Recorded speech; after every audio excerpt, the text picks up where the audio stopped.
বিশ্ব ডায়াবেটিস দিবস উপলক্ষে আগরতলার উষা বাজার স্থিত ভারতরত্ন সংঘ প্রাঙ্গণে হেপাটাইটিস ফাউন্ডেশন অফ ত্রিপুরার উদ্যোগে বিনামূল্যে সুগার পরীক্ষা অনুষ্ঠিত হয়েছে এবং এই অনুষ্ঠানে উপস্থিত ছিলেন মেয়র দীপক মজুমদার। কি জানালেন মেয়র দীপক মজুমদার, শোনাবো আপনাদের।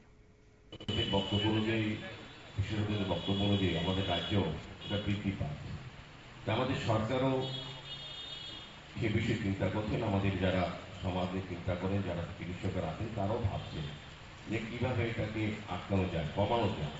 সেক্ষেত্রে এই ধরনের একটা সুবিধা আয়োজন করা, কারণ আমরা জানিও না কার মধ্যে ডায়াবেটিস বাসা বেঁধে আছে।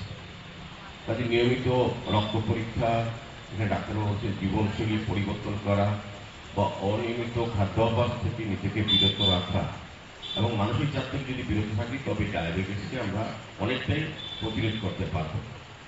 নিয়মিত রক্ত পরীক্ষা একটা বিশেষ দিক।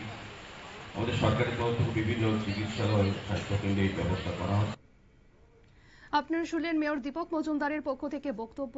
ডায়াবেটিস একটি গুরুত্বপূর্ণ স্বাস্থ্য সমস্যা, যা নিয়ন্ত্রণ করা যদি সম্ভব, সঠিক সময় সঠিক পদক্ষেপ নেওয়া হয় তাহলেই নিয়ন্ত্রণ করা সম্ভব এবং এই ডায়াবেটিস সম্পর্কে মানুষকে সচেতনতা বার্তা দিলেন তিনি।